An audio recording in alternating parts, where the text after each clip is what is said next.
Start this, huh? All right. So, good morning, everyone.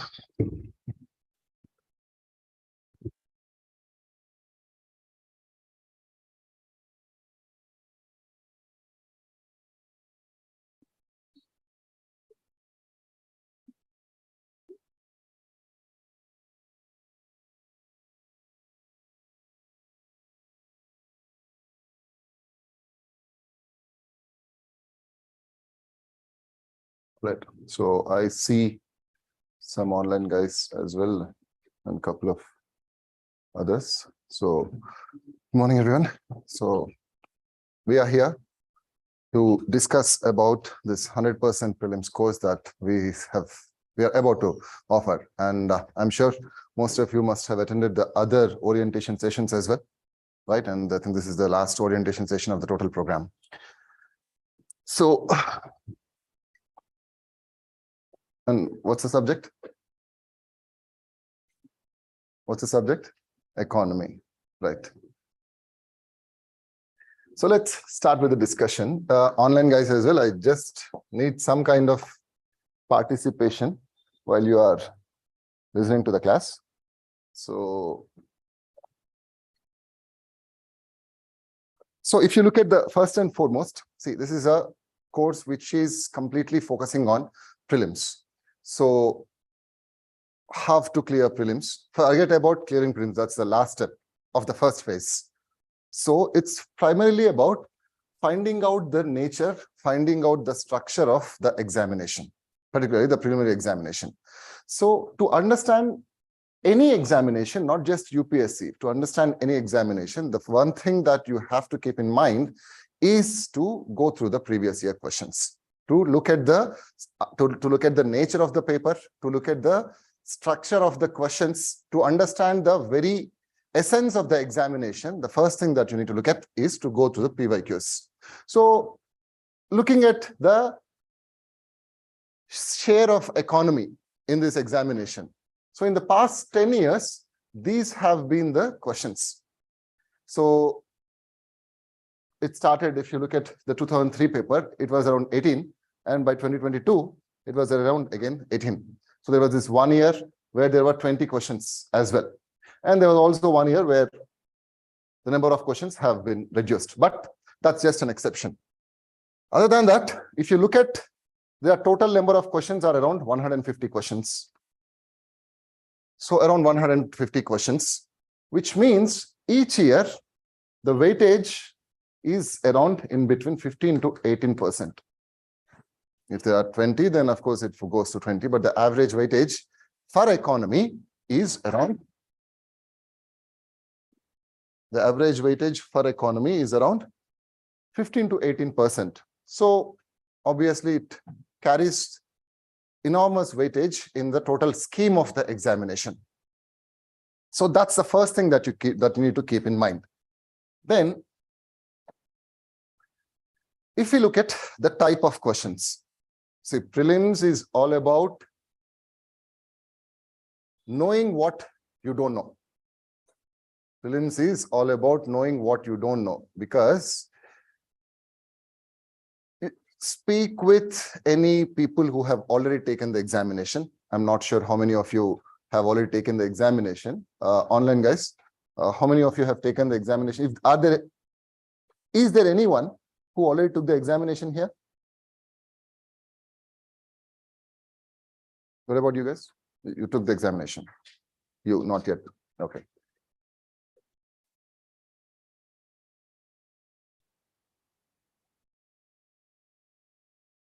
Anil, Prasad, Srivani, Navya. So I'm assuming that people who didn't take the examination yet are in a majority here. So you can talk to anyone and the people who have taken the examination. If you have to bet your life on the questions that you only know, please. If you have to bet your life on the questions that you know in the preliminary examination, how many questions might be there? Meaning, if you have to bet your life on the question that you are marking, means if it's a wrong answer, then you're going to lose your life. If it's the right answer, then yes, you'll be saved. So such type of questions, how many questions do you think there will be? How many? Ma'am, you have taken the examination, so you must be knowing, right? Meaning, knowing everything is impossible in this examination. Even the topper will say that. Even the first rank holder will say that. So it's not about knowing everything and marking only those questions which you know. It's not as if you will, before going to the examination, it's not as if you'll decide, okay, this question, so I'll answer only those questions which I know for sure. And if I don't, if I'm not even sure of 1%, if there is, and if I'm unsure about the question for even 1%, then I'm going to leave that question. No, that's not how this examination particularly works. Meaning, you just try to reduce the surprise element of the surprise factor of the examination, surprise element of the examination or the paper. And you try to increase the chances of marking a question right through the awareness that you have while you are reading the paper, while you are reading the questions, while you are also reading your respective subjects. So first and foremost, the first thing that you need to keep in mind is it's impossible to know 100% of the questions that are going to be asked in the examination. I'm not talking only about economy. I'm also talking about all the other subjects. You can't know everything. That's where the techniques, or that's where the intelligent guessing, or that's where the common sense, what you call as elimination techniques, or what, there are ways to remember things. Each one of us have a different way to remember things. Some people call it common sense, some people call it intelligent guessing, some people call it a technique, a memory technique, whatever it might be. But the point that you need to remember is everything boils down to figuring out the types of questions that UPSC is going to ask.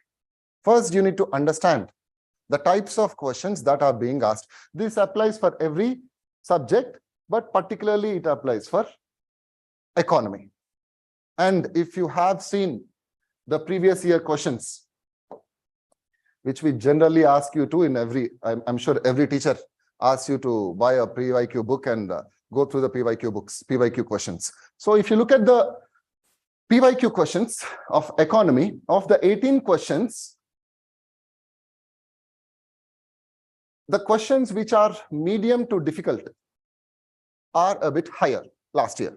So there weren't too many questions which can be marked easily. But at the same time, not saying it is entirely difficult. But the questions that they have asked, there were some straightforward questions as well. And at the same time, the trend has been to ask more of the medium questions, medium to difficult questions. And it has been the trend for the past 4 to 5 years. It's not a sudden trend that has happened. Of course, it will happen because look at the competition, look at the sources. At one point of time earlier, there weren't these many sources for the examination. So the question paper setters also knew that. UPSC also knew that. But now you have so many sources, of course, thanks to internet, thanks to the information overload that you have right now. And also the competition. The examination is attracting the best. So obviously the examination, the paper setters, UPSC will advise the paper setters to make the question paper as applicable, application oriented, as conceptual. See, medium or difficult is what? Easy, medium, difficult. This is how you classify the questions, generally speaking, right? So what are they? They are nothing but how much of your brain you have to apply. And it's normal human course, right? If you have to use your brain, then that's difficult. Anything that is now that where you don't have to use your brain, it's very easy. Which is true as well, which is true. That's the point of easy, medium, and difficult. So that's one thing that you need to keep in mind. So the same trend of asking a medium to difficult questions, majority of the questions, so of the 18, I'll say that around 10 to 12 are medium to difficult. So the trend will be continued in economy and also in other subjects, if you ask me. So keeping those things in mind, you need to first figure out the type of questions that economy is focusing upon. First and foremost, the conceptual questions. straightforward. Any subject will have certain basic concepts that you need to focus upon, and focus. Without these concepts, the entire subject will not make any sense. The entire module will not make any sense. That's one thing. So focusing on conceptual questions. Then there have been factual questions. The factual questions are also the ones which will be related to current affairs. The factual questions are also the ones which are related to current affairs. So after conceptual questions, you will be having a set of factual questions. Then questions on national and international organizations, economic organizations or multilateral organizations that work in the international field. So institutions and bodies, for example, RBI, for example, IMF, World Bank, such type of questions. Then schemes related questions, schemes, acts and programs and policies related questions. You can expect there won't be a question paper without the schemes, acts. So, and of course, government works through the schemes. Government works through its policies. You have policies, you have to implement those policies, you require schemes at the ground level. So you need to know the mandate of each and every ministry, not each and every ministry, but at least the important ministries which have been in the news for the past 1 to 2 years or 2 to 3 years, particularly those schemes which have been announced in the budget. For example, since all of you are here in this course, and I'm assuming if you are in this course, it means that you are already done with economy and you have already finished reading economy, right? So what is this scheme which has been announced recently? Yes, it's about mangroves cultivation, which the government has announced. Okay, good. Is there any scheme for women development? And yesterday's or in this week's budget?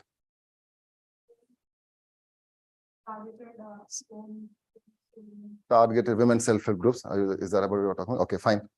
But that's already there. Any new scheme for women development? 7.5% of a new savings certificate scheme, Mahila Samman savings certificate scheme. Good. Yeah, so those type of things. So you have to be in touch. Online guys as well, you have to say something, type something. So you have to know about the mandates of around 4, I won't say of all the ministries, it's humanly impossible as well, but at least around 3 to 5 ministries, the key ministries like Women and Child Development, Agriculture, Ministry of Human Resources and Education. So such type of ministries, schemes should also be, you must be aware of. Then yes, an act-based question, programs and policies, you can bunch all of them together. Then surveys, reports and indices. Every year, there will be at least 1 or 2 questions based on the indices. Indices like HDI or hunger index or innovation index, likewise. So survey, it can be economic survey. There will be 1 question about economic survey. We'll see certain things that are associated with what to read and what not to read for these prelims. So economic survey based questions, then there can be a question on any report. So there are many reports that both the regional, both the national and international organizations are announcing every year, right? So Global Innovation Index or World Economic Forum releases around 10 to 15 reports, those reports. So there will be some questions, 1 or 2 questions on this. Then concepts, these are the main, these 5 are the main type of questions that you need to focus upon. And of them, the conceptual questions. The conceptual questions are also the ones which you can find that are based on the keywords. So the entire economy course, if you have to write the concepts in 1 paper, they will be around 50 to 75 keywords. Just the word itself, which are important. And if you observe the newspaper, it is this 50 to 75, maximum of 100 keywords. There aren't even 100. So it is this 50 to 75 keywords which will be often repeated in your newspapers. Sometimes you might be wondering, or sometimes people ask, what are these keywords? How to remember these keywords, or how to find out these keywords? The question is simple. Those are not keywords per se, but they are concepts. The keywords are also associated with the application of concepts. The application of concepts. We'll see some of the questions in the next part of the class. So the keyword-based questions are also the ones which are conceptual questions. So these are the things that you need to remember, and these are the things that you have to focus. And one more thing, when I've said that there are certain factual questions doesn't mean that you will be asked about some current affairs fact. It's not about that. Fact, which is again linked to concept. You won't be asked about any numbers. That's one thing, one advantage of UPSC. UPSC never asks you about numbers. Even the numbers-based questions are asked from a trends perspective. Whether something is increasing or something is decreasing, or in the past 5 years, what has happened to national income, what has happened to per capita income. So they won't ask you numbers. So facts are not numbers or hard facts, but facts related to concepts again.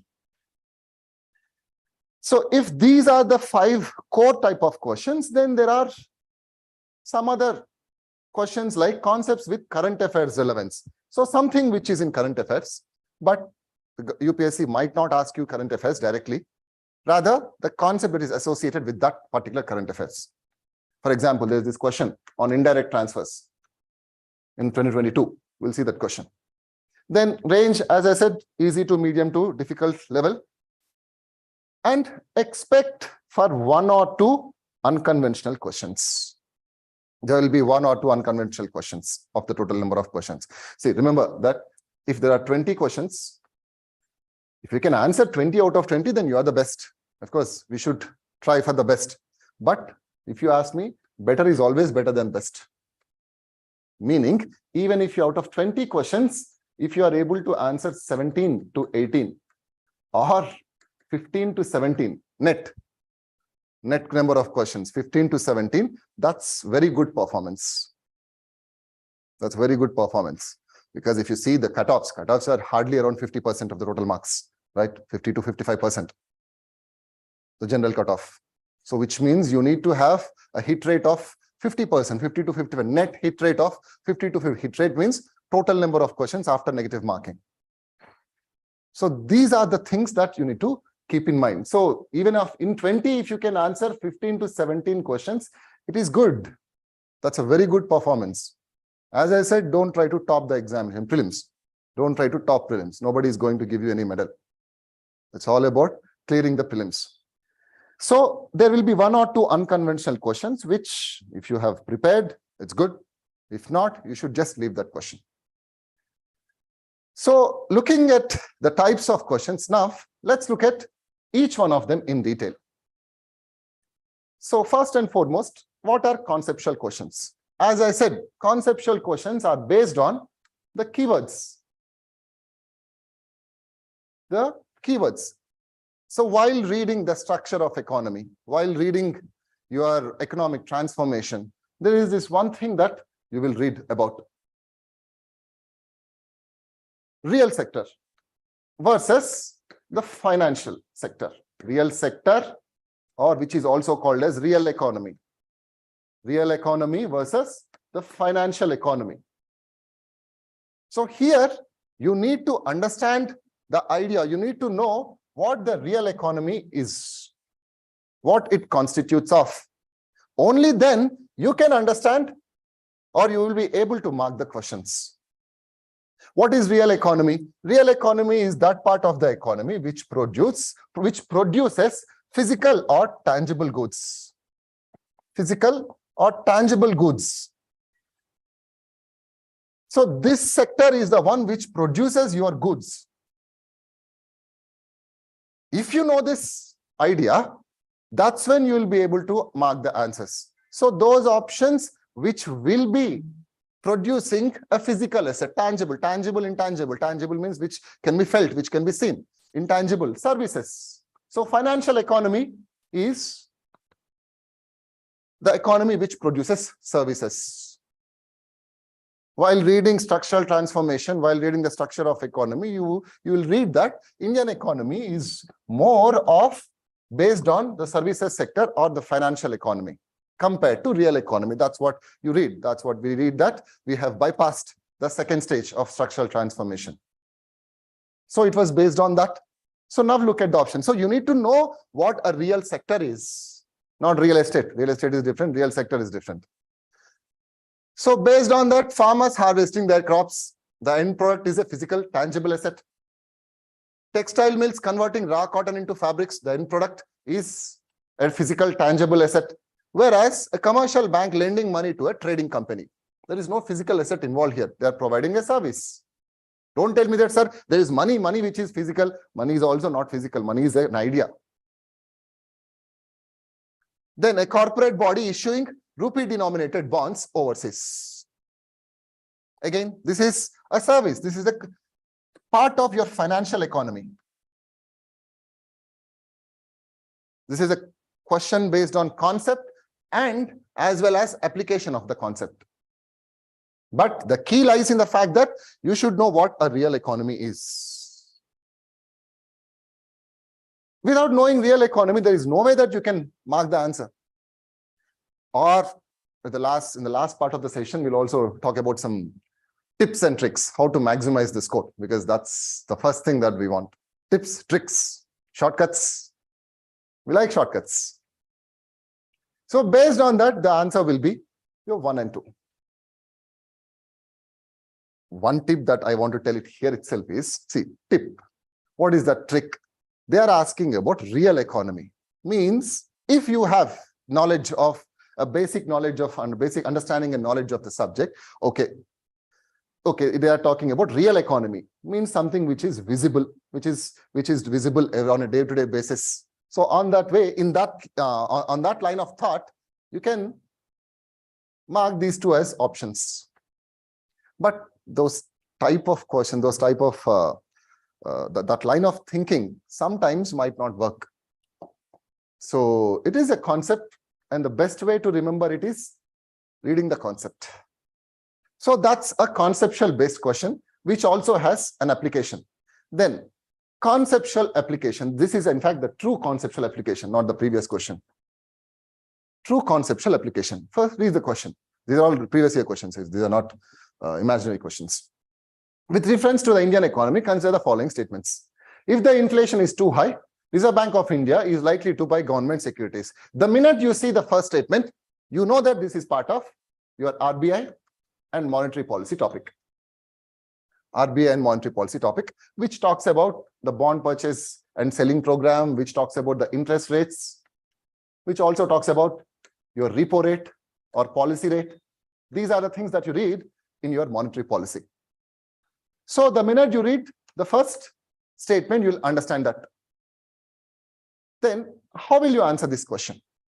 This is a concept, and they're not asking concept. They are directly asking how the economy works. So first you need to know the concept of monetary policy and the tools of monetary policy that are present. Only then when you understand them, you will understand the application part. For example, the first statement, if the inflation is too high. If the inflation is too high. Generally, when the inflation is too high, what are the steps that the RBI takes? RBI increases interest rates.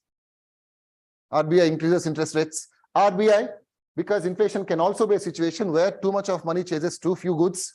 So RBI can try to suck away the excess liquidity in the system through its open market operations or OMOs. Under open market operations, RBI buys and sells bonds. RBI buys and sells bonds. So if RBI buys the bonds from the market, if I am RBI and if you are the people, general public, if I am buying bonds from you, I have to give you money. I have to take the bonds from you if I am buying the bonds, which means if RBI buys, what is happening? Money supply is further increasing in the economy, which means it will stoke inflation further. Means RBI is likely to buy government securities. It shouldn't buy if inflation is high, rather it should sell.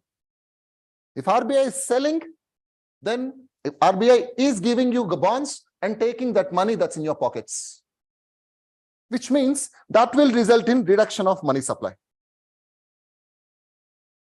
So that's an application, completely an application-oriented question. So RBI shouldn't buy, rather it should sell. So your first option is wrong.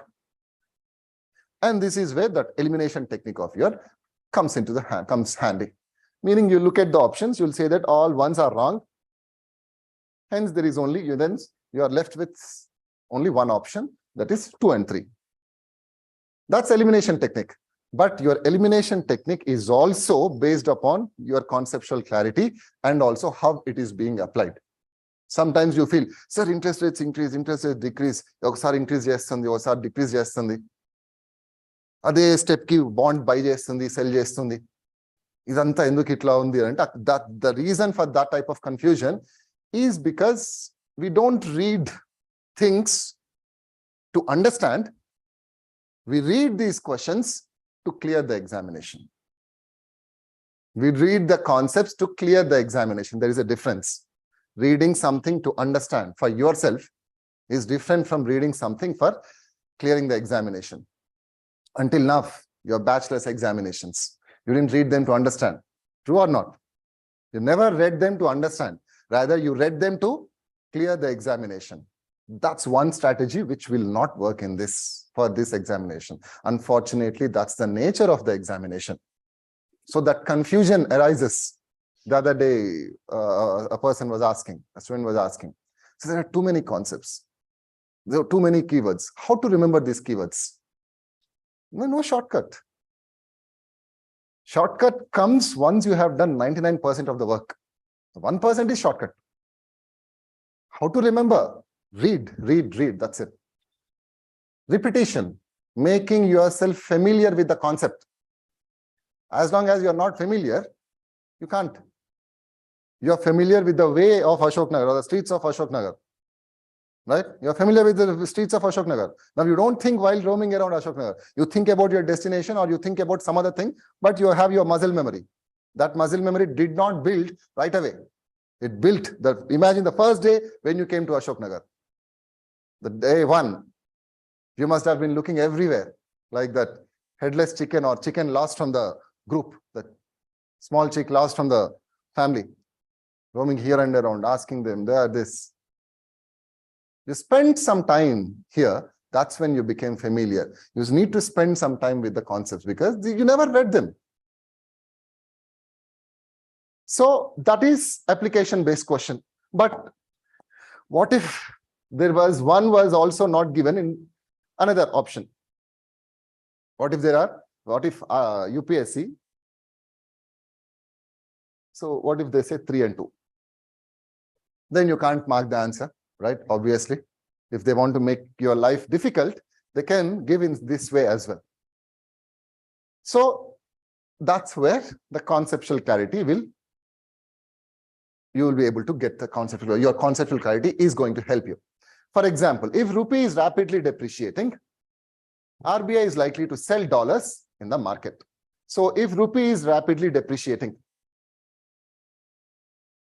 what is rupee depreciation? This is another thing that you need to remember. This question has also touched upon another idea that the examination focuses upon, that is connected concepts. Connected concepts. Connected concepts. Why? Because there are two concepts here. One is inflation and the other one is rupee depreciation. And the other one is rupee depreciation. These are two different concepts. First, you read about inflation. Then in your external sector, you read about your currency appreciation, currency depreciation. You need to understand, first of all, both these concepts in isolation. See, to link two concepts, first of all, you need to have the clarity on both the concepts. First, you need to understand inflation and the various dimensions of inflation. Then you also need to understand how appreciation and depreciation or how the currency markets work. Then you will understand the impact of one on another. So if you look at depreciation, what happens with depreciation? Value of currency decreases. What's the impact on imports and exports? Your exports become cheaper.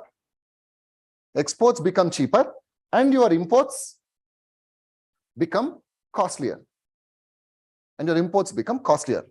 Meaning this is the impact of depreciation on Indian economy. So forget about exports for now. Your imports are becoming costlier. And we know that we import around 85% of our oil needs. So the imports will become expensive, and anything which you are importing, it will contribute to your inflation in the form of imported inflation, which means your inflation is going to rise further. Your inflation will increase if your currency depreciates. This is a connected logic, right? So reading something in isolation will not work. It will not work. So what you need to keep in mind is, once the first stage is to get a clarity on the concepts. The second stage is application of the concepts. The third stage is how one factor, one economic indicator is going to impact the rest of the economy. Only then you will be able to understand. This is a medium to difficult question. Yes, it becomes easy the minute you know the first statement. But what if you don't know the first statement? So that is your conceptual application type of questions. Then factual questions. See, these factual questions are the easiest and also the most difficult. The easiest question where you don't have to use any brain, because if you know the answer, you will know the answer, you will mark the answer. If you don't know the answer, you will just skip and move on to the next question. For example, this question was asked. So Gujarat has the largest solar park in India. Kerala has a fully solar powered international airport. Goa has the largest floating solar photovoltaic project in India. Anyone knows the answer for this question? It's purely factual, right? I told you there will be some unconventional question. It's not even an unconventional question, but it is, see, 2 to 3 modules can claim this question. Geography guys can claim this question. Economy guys can claim this question. Environment guys can claim this question. So, but it is part of, if you want to put it in economy, it is part of your infrastructure. You read a chapter, infrastructure. Under infrastructure, power sector. Under power, solar power. We have a national solar mission. So the answer for this question is, as I said, if you know it, it is easy. If not, you just have to skip it. Don't take guesses on this such type of questions. Guesses also, I'll tell you where to take them. So it is not Gujarat, but Rajasthan. In fact, Rajasthan has the world's largest solar park, which means it will also be India's largest. Then Kerala has a fully solar powered international airport. Yes, Cochin International Airport is the first airport to become fully solar powered in India. Then Goa, it's not Goa, but it is Andhra Pradesh. So if you are from Andhra Pradesh, at least you should know that fact. If you are from Rajasthan, at least you should know that fact. So if you know that fact, then maybe you can try that question. So if you're from Andhra Pradesh, do you know the question? Do you know the statement? That's what you should ask yourself. So if you take out 1 and 3, the answer is 2 only. But as I said, it's completely factual. It depends on how thorough you are with your newspaper reading. Because these are the facts which will only be covered by newspaper. And even newspaper won't cover you saying that Rajasthan is the largest solar park in India. Newspaper, all 3 news won't come on single day. They'll be, apart from each other by around 3 months or 6 months in the last 1 year. So such type of factual questions are also there. Then governance, economic governance. Because end of the day, all of you are going to become administrators. So administration is nothing but governance. So economic governance based questions, there will be 1 question, 1 or 2 questions on this. Again, you can put it as a factual question, but it is not factual in true sense. Rather, it is part of the structure of the government. So if you look at the question, in India, Which one of the following is responsible for maintaining price stability by controlling inflation? Price stability by controlling inflation. What will be the answer? Online guys.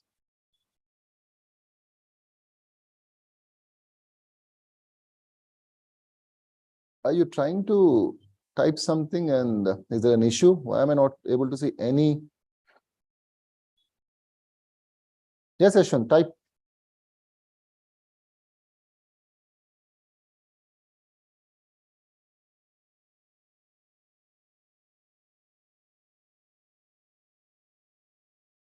So if you look at economic governance, which of the following is responsible for maintaining price stability and controlling inflation? Of course, it is RBI. Yes, RBI, inflation targeting, monetary policy framework agreement, everything related to that.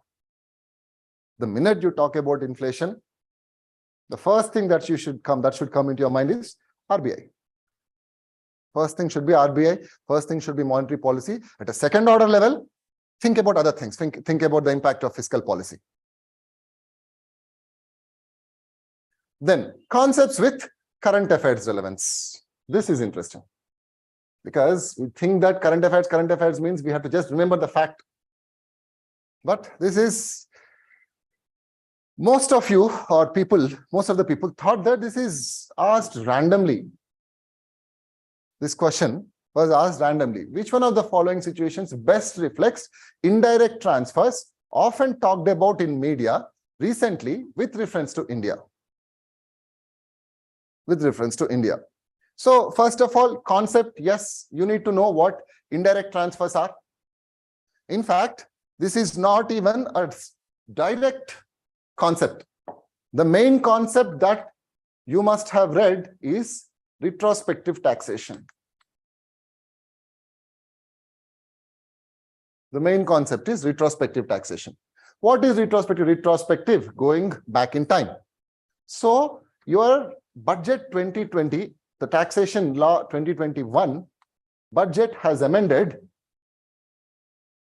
It has abolished the idea of retrospective taxation. When budget was introduced, it has abolished the retrospective taxation. Retrospective taxation, taxing something which has happened, taxing a transaction which has happened in the past. This was introduced in 2012 in India. Back then, they have introduced it. So now we wanted to give some kind of certainty. We want to attract investment. We wanted to assure the investors, particularly the foreign investors, that we are not going to resort to this retrospective taxation. And why was this done? This the government has done to tax the Hutchison-Vodafone transaction. Hutchison-Vodafone transaction. Generally, when a buy-sell transaction happens, money and assets will change hands. When a buy-sell transaction happens, money and assets will change hands. That's the idea. But in this peculiar situation, the idea is that your assets are located in one country, that is India, whereas the share sale happens in another country. The exchange of shares ownership happens in another country, which has happened in some tax haven country and which are based in UK. Even in fact, the share sale, the exchange of shares happened in a third country, in a tax haven, but both these companies are incorporated in UK. So they exchange the ownership of the company whose assets are present in India. So this is not a direct sale transaction, but indirect sale transaction, which you call as indirect transfers.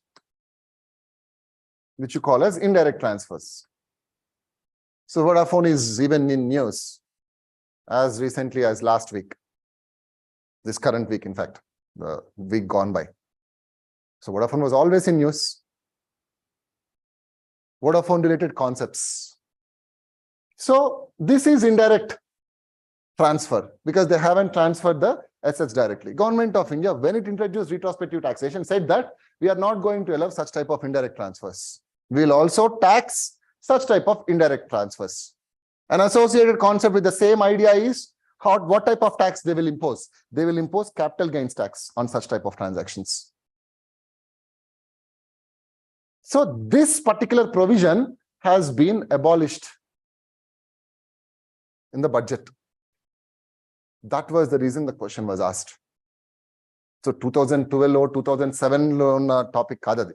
The topic is not, doesn't belong to 2012 or 2007.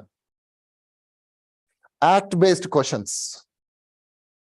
Act-based questions. It was in news, it was in context because there was an act which was passed. But the question is not directly on the act, but the concept that is related to the act. Then terms-based questions, keywords-based questions. As I said, keyword again is a concept. Keyword again is a concept. So what is this? Which one of the following statements appropriately describe the fiscal stimulus? Again, this was a previous year question. Which one of the following statements appropriately describes a fiscal stimulus? Massive investment by the government in manufacturing sector to ensure supply of goods to meet the demand and surge caused by rapid economic growth. Affirmative action by the government to boost economic activity. Intensive action on financial institutions to ensure disbursement of loans to agriculture and allied sectors to promote greater food production and contain food inflation. Extreme affirmative action by the government to pursue its policy of financial inclusion. Of course,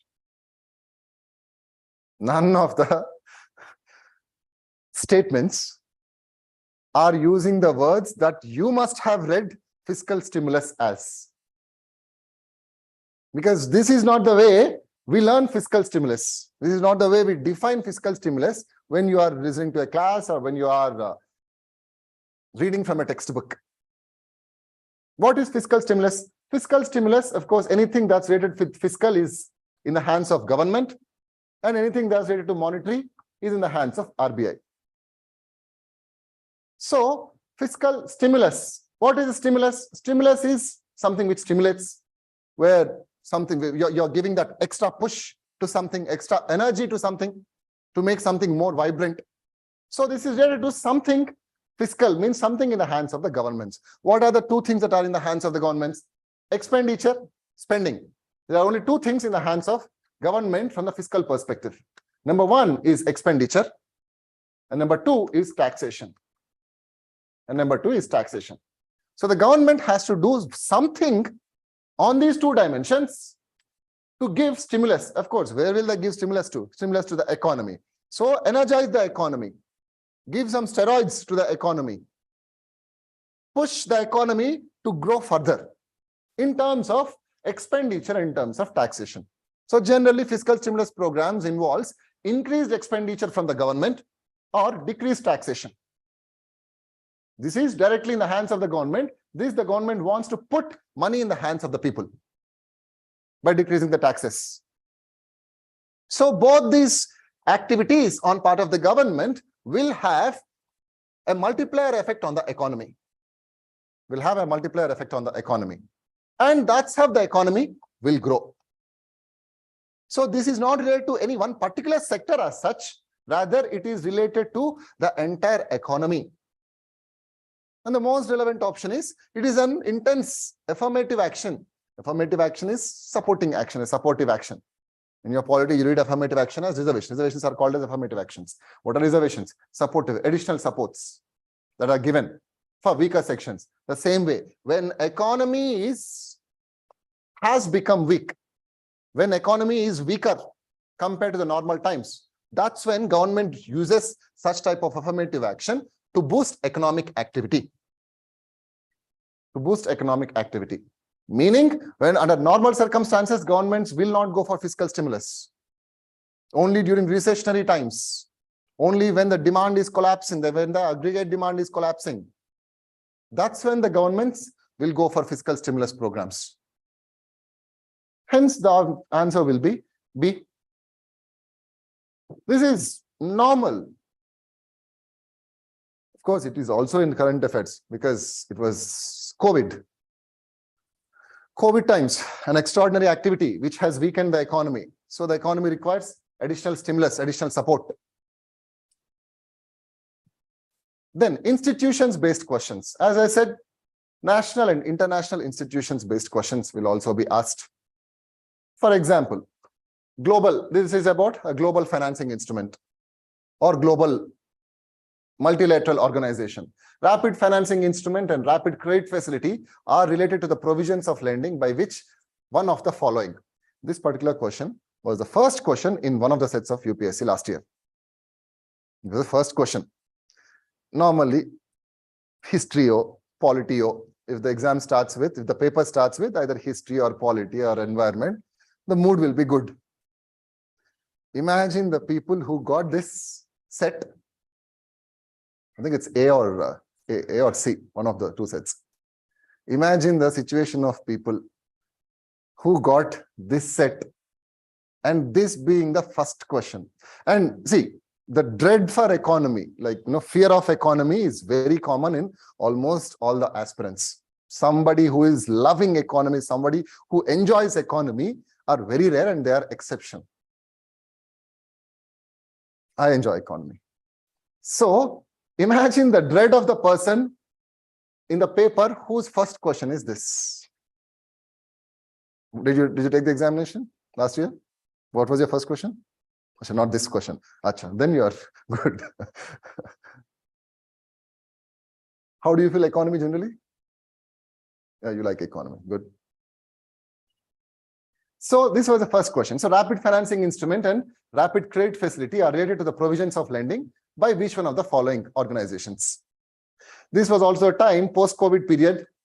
Certain smaller economies have started to experience BOP crisis, of which one is in our neighborhood, that is Sri Lanka. And the next country is also in our neighborhood, which you must have already read in the news. So from the past 1 week to 10 days, rigorous discussion, rigorous negotiations are happening between IMF and Pakistan to again stave off them from the BOP crisis. So it was in this context that IMF was in news. We know that IMF is the organization, go-to organization when countries face with BOP crisis. We know that. We know that IMF imposes structural adjustment facility features. It imposes structural conditions, structural reform conditions, if you have to take loans from IMF.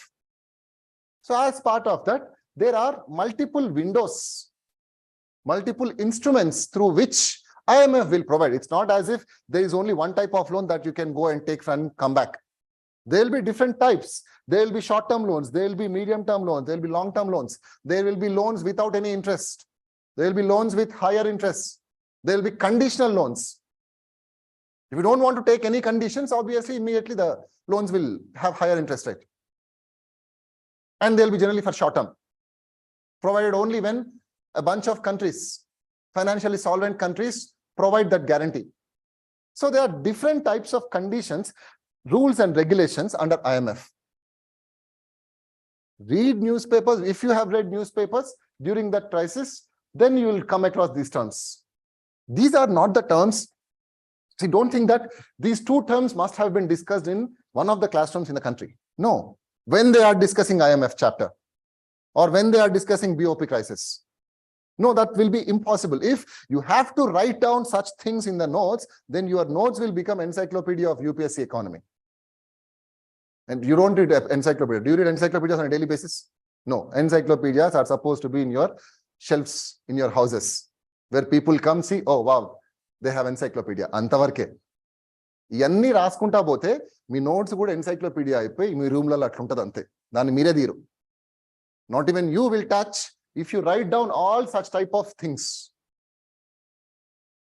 And the subject becomes unbearable if you start reading about these things when you have read BOP crisis.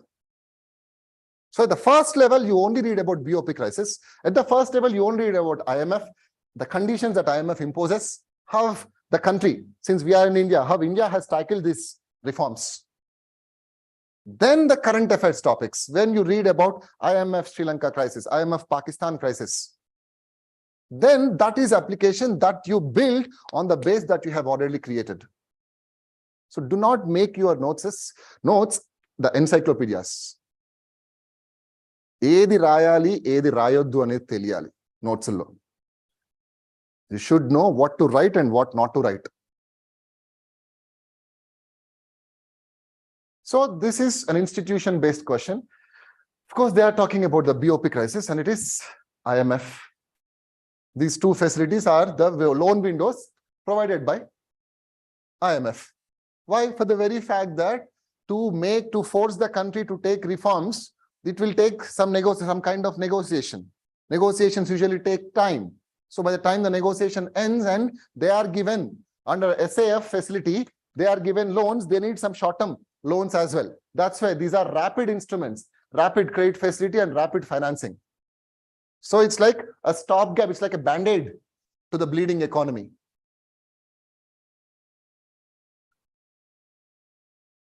So these are the types of questions that you have to, that you need to understand before attempting the examination.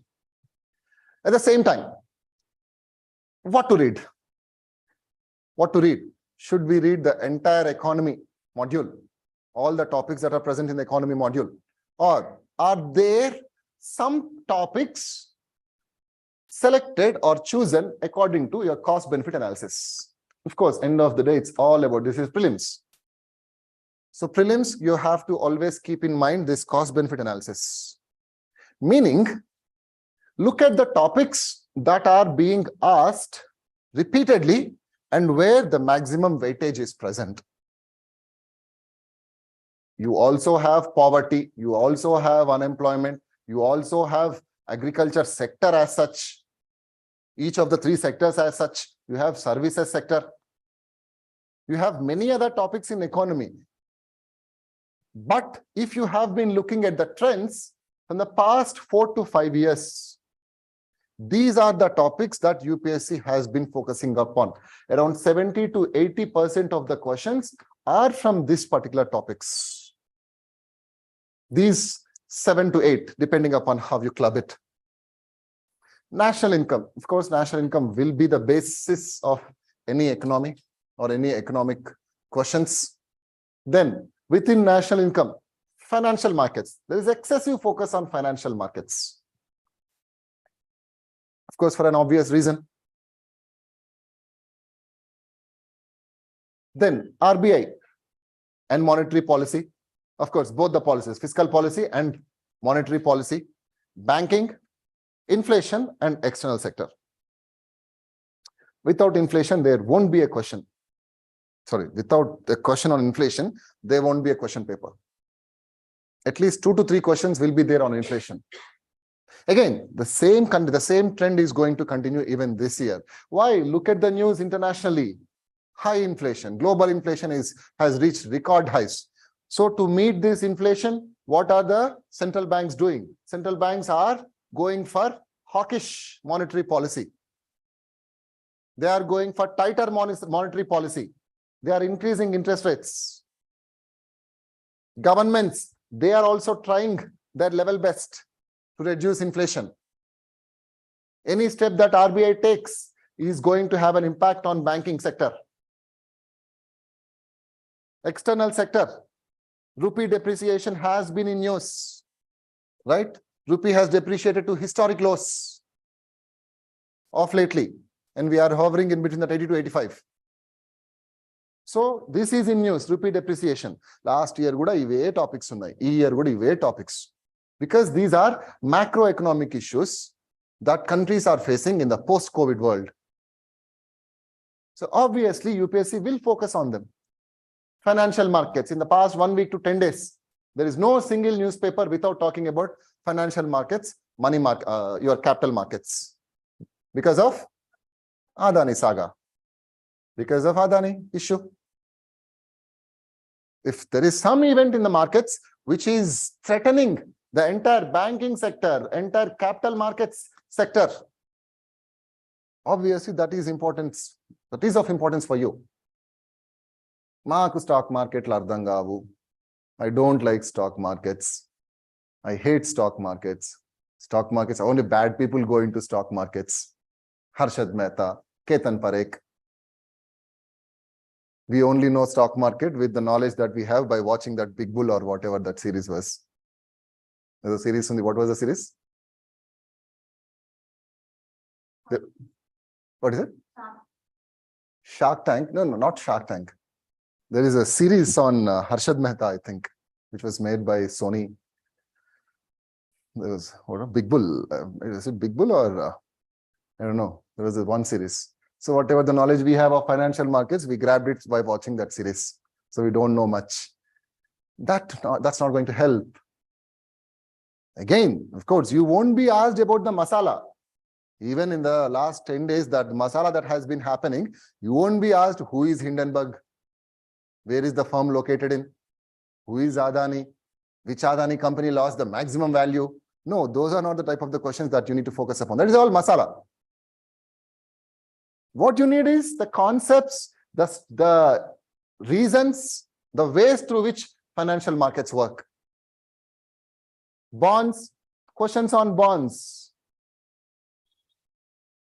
What happens when US Central Bank, US Fed Reserve takes actions in US economy? Last year questions were asked like that.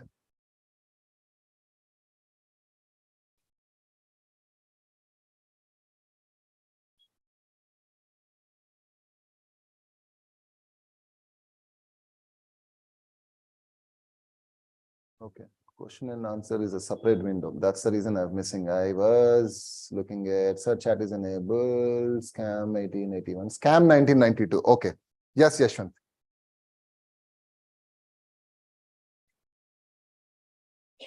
Okay, I'm not very well versed with this, so that's why I've missed until now. I think you guys have asked some questions too. So please ask the questions because now I'm able to see. Yeah, the series seems like scam 1992. So that was based on how capital markets have been frauded by Harshad Mehta. So anyway, the focus is that focus on these highly repetitive topics. Even this year, your financial markets, RBI, inflation and external sector, all 4 to 5 of them are important. Money market instruments, capital market instruments, who regulates what will the impact? So you need to do a cost benefit analysis. Of course, you don't have to do it. We will do these things for you. That's why we are here. But while studying, you always have to do a cost benefit analysis. So these are the high yielding areas, you call it whatever it might be. Then, in spite of all these things, most of you, and I'm sure you will feel, if you are not feeling it yet, you will feel at one point of time in the preparation that clearing prelims is difficult. Once I clear prelims, mains in extra additional sheets because I have so much of knowledge that I have accumulated. So I am going to write mains, but clearing prelims is difficult. I'll mark my words, you will feel this at some point of time. That happens because of certain reasons. Just go through these things. The fact that no link with syllabus, even after reading NCERTs. So you can't correlate because NCERT, they are in their own world. They give things just like that. You read something else in the class. You read completely different thing from newspapers. Then that coherence. Paper lo ravu. Exactly, of course. Class lo discuss chesina NCERT lone paper lo ravu. Class lo discuss chesina vastayi. So that's one problem. Then NCERTs aren't enough and there is no proper study material. Then current affairs can't pick the topic to read from.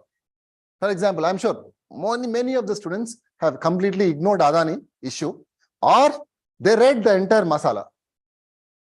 Adani avaru, Hindenburg avaru, Hindenburg mancha cheda, Hindenburg, what is the modus operandi of Hindenburg? They're always doing this. This is attack on something. So we read all those unnecessary things. So that's one problem. Then other modules. No, economy is like this. I'm very good with all the other. I'm good with geography. I'm good with polity. I'm good with other like history. But I don't know. Somehow I feel problem with economy. Why? Because of course I know about governor. I know about speaker. I know about constitution. I know about fundamental rights. Fundamental rights. Because we know that. Because you are familiar with those terms. That's the only thing. Then you also say that can't understand how to read. So, but economy, current affairs, you can't understand. And finally, you have fear of economy. So things that you need to keep in mind, yes, all these fears are not completely unfounded. There is some basis for these fears. But what is the basis? The first time when you're reading the subject, you haven't read it properly. And as I said, you read things to clear the examination, not to understand. Clearing examination means just by hearting. Ratamarna. So try to understand for this examination, things will be clear. So yes, these are the problems. I'm totally with you. But what are the solutions? Solutions. 3R, triple R. Solution is triple R. Triple R is again in use. So you can't get rid of triple R. I'm sure all of you, or at least most of you, have watched triple R. So here also the solution is triple R. But here all the 3 R's are the same, not different 3 R's. What does triple R stand for in the movie? I know you'll know. But these 3 R's are read, read, read. Or revise, revise, revise. Or read, revise, recollect. Whatever it is, revision is the only solution. Don't go for multiple sources. Go for one source. And what is that one source? Jump to this point. Your notes. It can be a notes or it can be a printed material that you have started with, which you also have appended some additional points. But end of the day, in the last 2 to 3 weeks, or maybe 1 week, depends on how well you are thorough with, you should only read that. Stop reading newspapers in the last 15 days or last 20 days. Some people say even 1 month. But I'll ask you to read. Now, don't stop reading before 1 month. Because, of course, the paper will be set by then. But there will be some topics which will be carried over from the last month. And the terms, they will continue to come in the newspaper. So, apart from that, you should not read anything else. You have to make your own notes. And not the classroom notes. First, classroom notes, then add the newspaper to your notes. Whatever it is, revision is what is important. Then, what is the other solution? Familiarity with the terms. Familiarity with the terms. You have to live with the terms, you have to live with the subject. How to remember them? No shortcut. There's no shortcut. Because you are reading these terms for the very first time. That's the reason you are finding them difficult. That is also the reason you find them confusing, where you overlap one concept with another concept. So to avoid that overlapping, what you need to do is, you should not move to one topic, the next concept, before this concept is clear. Before this concept is clear. Spend an additional, some more time in this concept if it is confusing. Only then you will be able to go to the next concept. Only then you can create that mental separation without overlapping in your brains. So, familiarity with the terms. Then break out the topic into a simpler story. Break out the topic into a simpler story. Try to start from this end, come down to this end. Write all the intermediary things. You will understand. Don't try to remember everything in inflation in one go. Try to break it down. What are the fiscal policy components? What are the monetary policy components? What is the depreciation, currency depreciation component of inflation? What is inflation and growth relation? Inflation and unemployment relation? So those are the solutions. See, solutions are very simple. Solutions are very simple, remember that. So score maximization, this is the thing that we want, right? End of this is the thing that we want. There are 2 to 3 things that you need to remember. Score maximization is conceptual clarity, which I have been reiterating ever since we started the session. So conceptual clarity is one. Like closed economy, it's a concept which neither exports nor imports take place. Then, as I said, common sense. Most of the questions in economy, once you are thorough with the concepts, the next C that you need to know is common sense, commonsensical knowledge. And unfortunately, common sense is the least common thing in our society. What we don't have is common sense. We want to try intellectual things. In the process, we forget about common sense. What is common sense? Practical knowledge, judgment, help us in a reasonable and safe way. Help us in a reasonable and safe way. So this question we have already discussed. So here, you can answer the question with common sense. You don't have to have the various tools of monetary policy. Of course, concepts are the basis. But sometimes you might not have, you might not recollect, or you might not have the time, or you might not, for some reason, the concept is gone. There might be some kind of confusion. Use your common sense. Inflation is too high. RBI is buying government securities. If it is buying, it has to give more money. It has to put money in the market. Where will RBI buy from? From the market. It has to give more money. Why will RBI push or put money in the economy, which is already having a very high amount of money, where inflation is already high? Normal common sense, no knowledge of monetary policy, no knowledge of tools of monetary policy, quantitative tools, qualitative tools, open market operations, అవి ఏవి తెలియదు అనుకుందాం మనకి. ఇది ఎక్కడి నుంచి వస్తుంది? News paper నుంచి వస్తుంది. న్యూస్ పేపర్ నుంచి వస్తుంది అది. Second thing would other logic, same logic. If the rupee is depreciating, means rupee, when will rupee depreciate? When will something lose value? When nobody wants it. When nobody wants it, it will lose value, which means there are more number of rupees. If I don't want something, I'll just dump it. So everybody is dumping rupees in the market. And what are they doing? They are taking dollars. Or dollars or some other currency. But the fact is, people are dumping rupees. What can RBI do? It can suck that excess liquidity. And how can RBI suck or take away those excess rupees? By selling something. It can sell bonds, it can sell dollars. But here you are talking in the context of external sector, which are also called as your sterilization measures. Any operation by RBI in the foreign exchange market is a sterilization measure, sterilization of rupee. So what are they doing here? They're selling dollars. Means they sell dollars, in return they'll get some rupees from the market. Thereby the total quantity of rupees will reduce. As I said, common sense.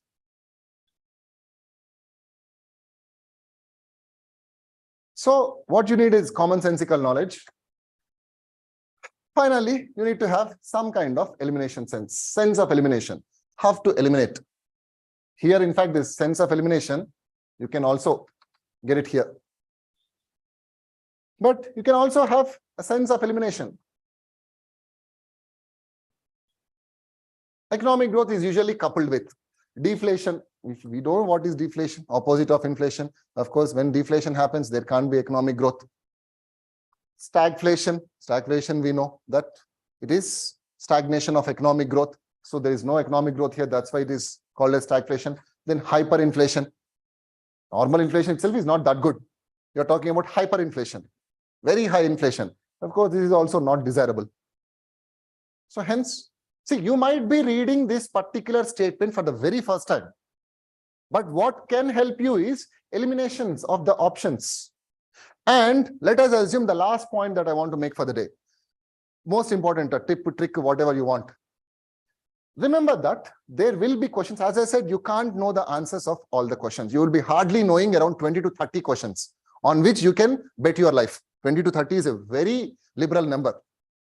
Sometimes you can't even know more than 15 questions. Perfectly. I mean to say that the answer and they'll say 15 to 20 questions.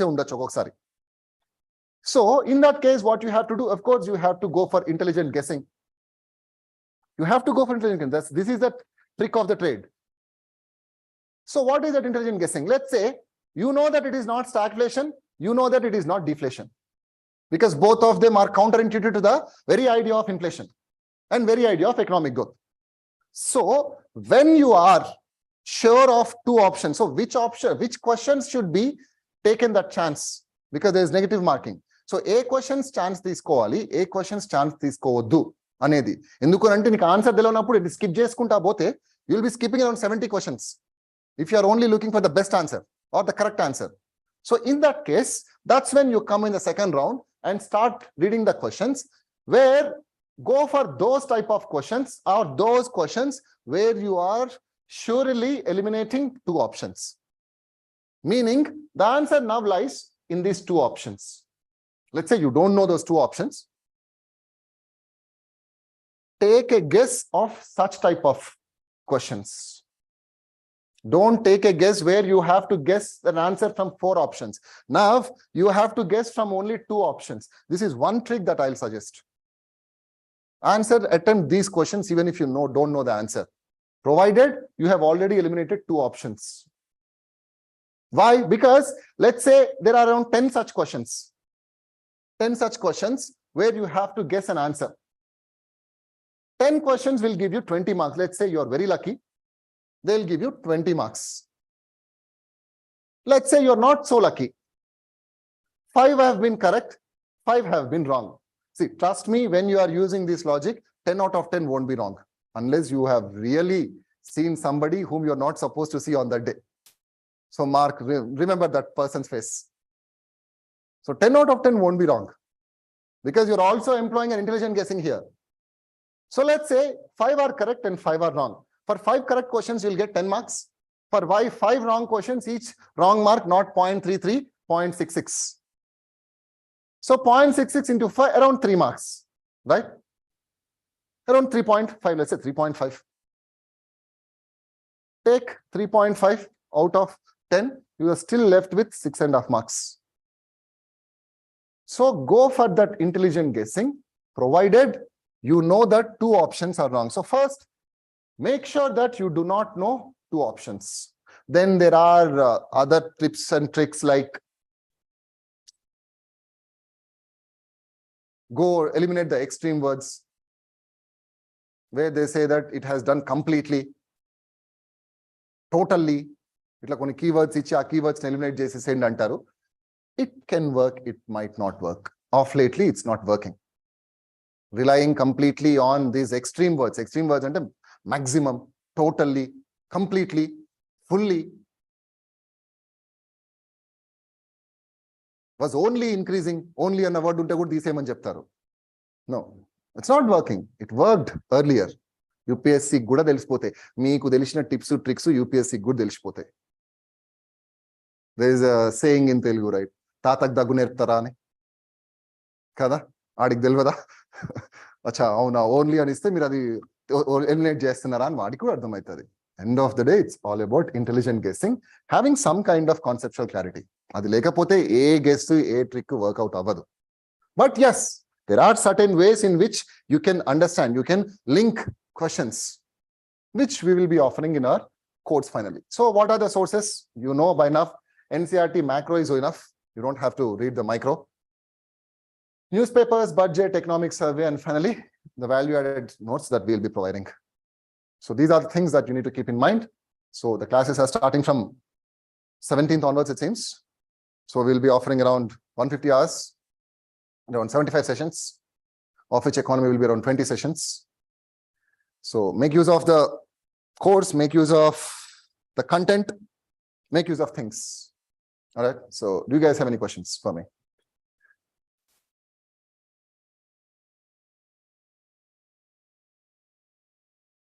So with that, we'll end the session. Well, let me just wait for the online guys if they have any questions.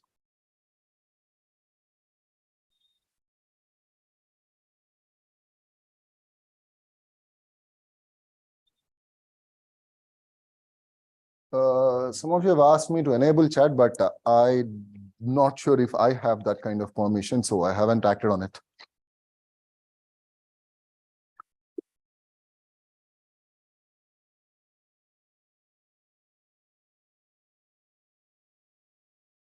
All right, then we'll end the session with this. Thanks, everyone. Thanks for logging in.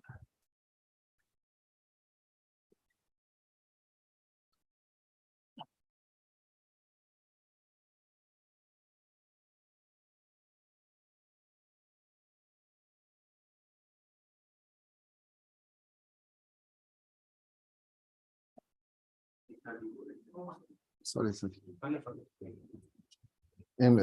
I'll sit for. Oh, నా దగ్గర ఉందా mic? లేదు ఆపలేదు.